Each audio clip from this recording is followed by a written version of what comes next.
Hello guys, welcome to my channel. Today we will be talking about the racist brand Quaker Oats, Aunt Jemima, Uncle Ben's rice, and also racism in Nigeria. Well, tribalism, which is almost the same thing. But if you haven't subscribed to my channel, please make sure you do. We're talking about trending topics, we talk about Twitter wahala and events of interest that happen within the week. Welcome to Akah Bants.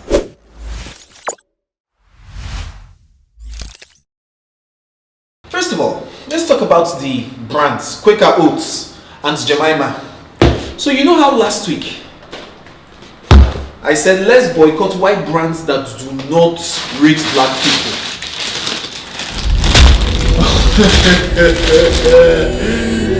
Hey, if you have not checked my previous videos, please do check. Well, the biggest shock of my life came this week when I was not surprised, but I was shocked all the same. Because at this point, I will not even put anything black past white people. Aunt Jemima opened by Quaker company, Quaker Oats. They are the people that made this same syrup. They have been racist this whole time. For 130 years, they have been racist. Let me fix you some breakfast. Aunt Jemima? Did you know the name Aunt Jemima means slave mammy of the plantation south? Did you know the founder, Chris Rutt, a white man, got the name after attending a minstrel show? Think blackface. Did you also know he hired former slave Nancy Green to be his very own Aunt Jemima, where she went around cooking pancakes and telling people stories of the good old South? And afterwards, they could take home a box of Aunt Jemima and that feeling of having their very own mammy. Not today. Black Lives Matter, people. Even over breakfast. Now, in a statement by Christine Creopfel, whatever her name is, Vice President and Chief Marketing Officer of Quaker Foods North America, she acknowledged that, in fact, Aunt Jemima's origins are based on a racial stereotype. You see, I wanted to ask that, Ma, you have known all this time? Wow, my God. She also added, while work has been done over the years to update the brand in a manner intended to be appropriate and respectful, we realize those changes are not enough. It's like she's saying, we didn't want to change it drastically before, but now that you have found out, okay, we'll change it, don't worry. Yes, that's what she meant to say. But what she truly actually intends to say is that as black people became more educated and powerful, they started hiding their racist logo, cleaning it up just so that black people won't realize it. But alas, black people have caught on 130 years after, and we will definitely change our brand logo now that you people have seen it. This is insulting. And I did find an article that details the ideology behind this concept and this branding. And to be honest, guys, it was quite informative, and I'm leaving a link in my description, in my description down below, so you guys should please click on it, check it out. It's interesting because it will wake you up and you will actually see that this thing is systemic. Let me read a short excerpt from that. It says, the mammy was created by white southerners to redeem the relationship between black women and white men within slave society. Slave owners sexually exploited and abused their female slaves.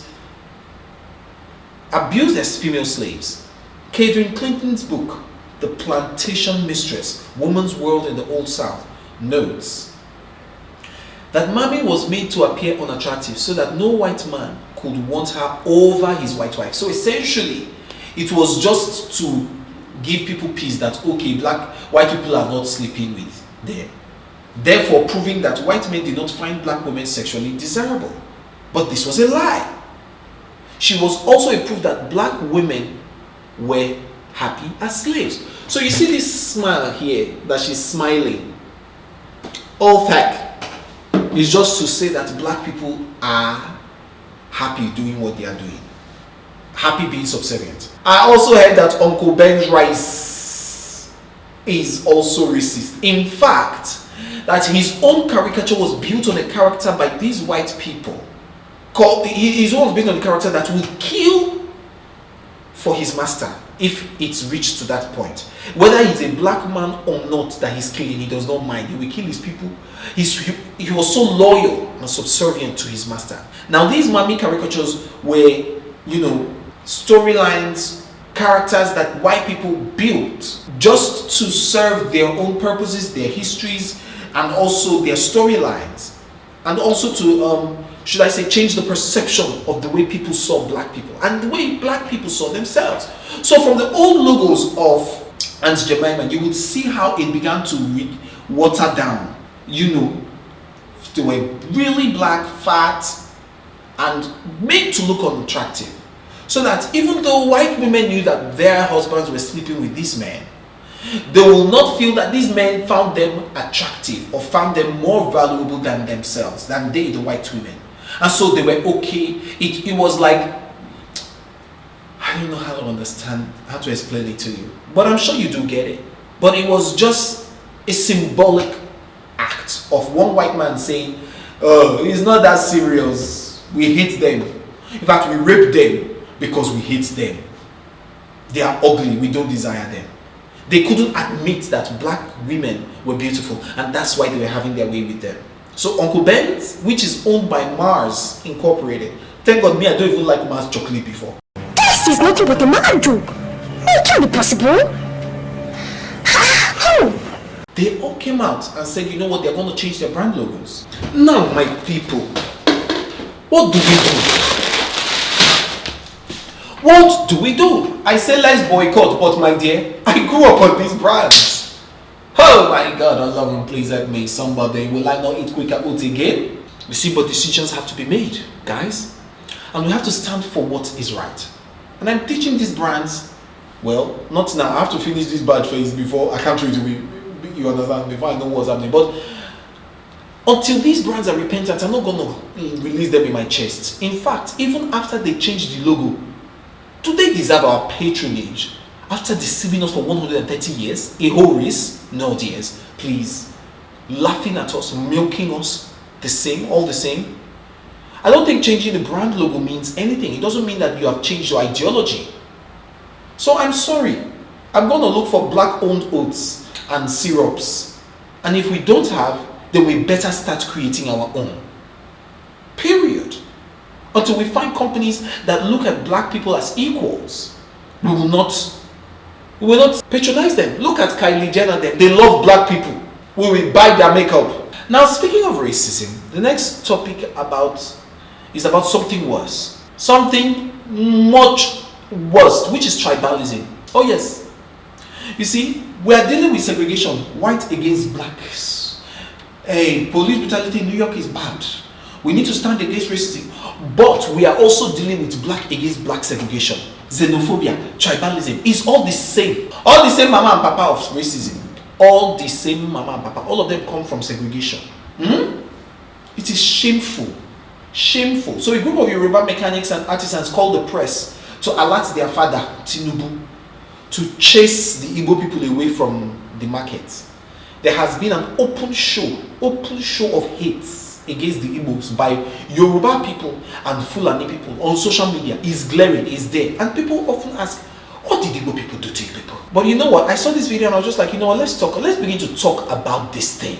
The Koni Yoruba, we are the only Yorubas in Ladipo as a whole, living, passing mechanic. We have more than 13 different workshops in Ladipo. To Akiwumi extension, to Igbo extension, to Malaja Musa, all those places have been taken over by Igbo people. These only remain for only Yorubas, and the Igbo people, they are now telling us they are going to use millions to remove us. They are going to remain here forever. Please, the people of Lagos State, Tinubu, Baba Balagba, the Jagaban of universe, the Jagaban of universe.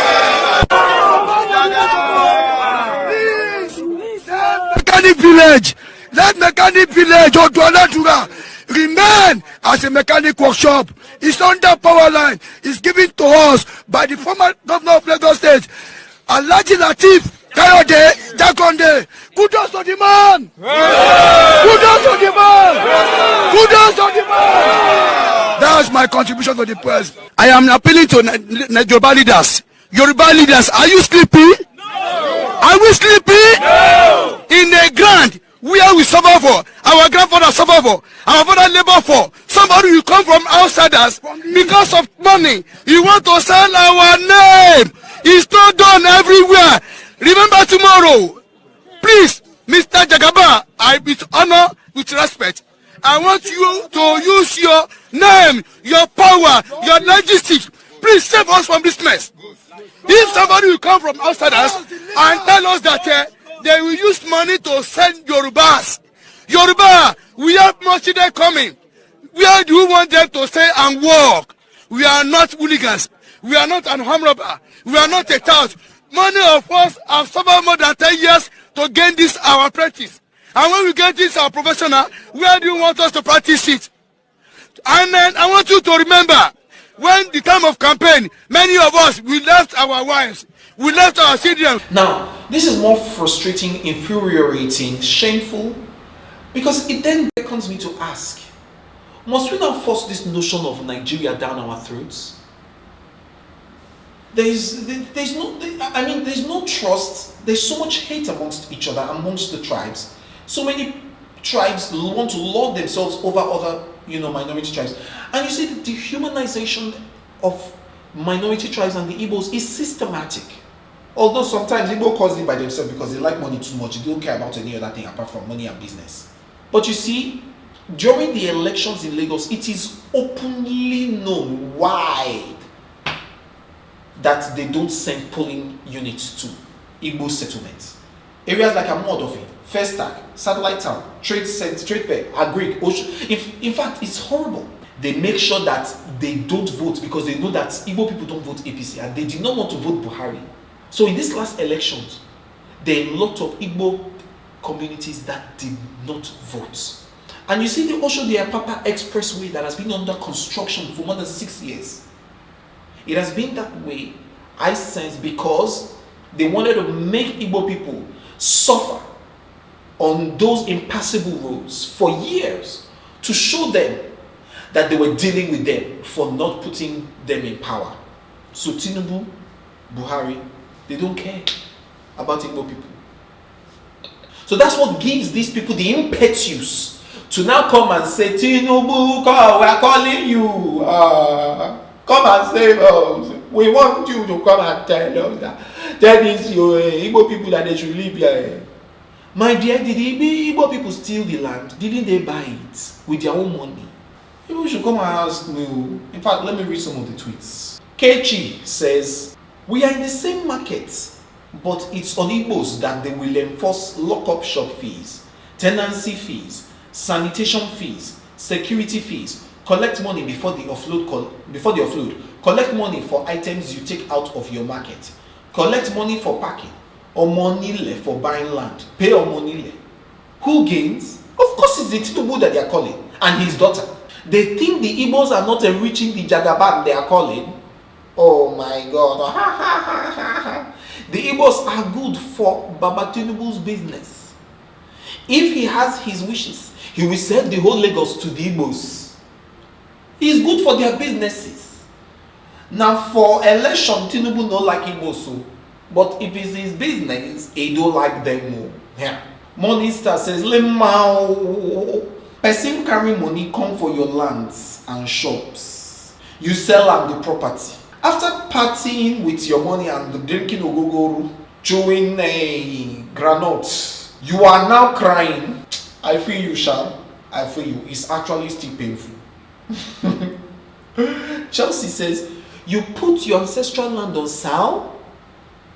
Someone buys. After spending the money, you start protesting? Wow. Jagaban should buy land back for them or what? I don't understand what they are calling Jagaban to come and do. But to be honest, it's a valid question. What would Jagaban do? But the truth is, I can't put anything past this your politicians. Oh, they can take it. They can make up one law, one regulation, one decree, is not a secret. In fact, the Oba of Lagos at one time had said something against the Igbo people openly. I think he said that. Oh, the Oba of Lagos in 2015 said that Igbo residents in the state should cast their votes for the governorship candidates of the All Progressives Congress, APC Akimumi Ambode, or perish inside the lagoon. So telling them that if they don't vote for their APC candidate, that they will perish inside the lagoon. So when people like this see their leaders openly castigate, insult people based on gender and tribe,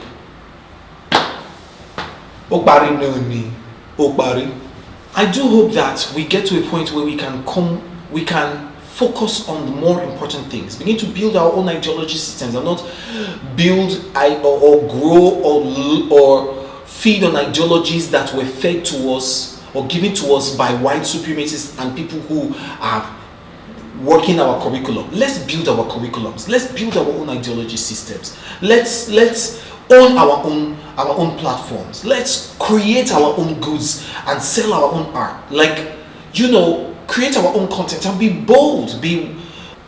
I couldn't believe that the Black Panther movie, based on an African story, and the African ideology was sold to the world on a global scale by the white man. Yes, it was directed by a black man. Most of the cast were black, but my people who made the money, the studios were owned by white people. The white people, is as though they know the black people more than the black people, but yet they hide our identity. They make sure that our heroes are scraped away from our history books, and then we do discover ourselves, and they make only the heroes that we read about in books white. Do you know that this week I even heard that Beethoven is black? Ludwig van Beethoven, the musician, is a black man. Go and check it out. That's the end of this week's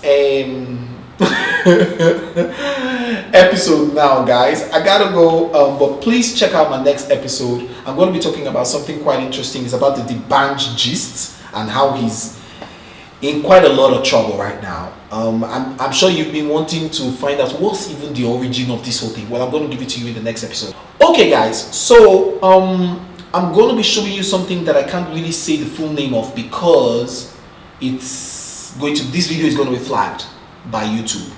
But I'm going to show you the tweet now. So check my tweet out. Do you think would you buy a shirt, or would you think I should do that? Like, put a hashtag, castrate so and so. Do you understand?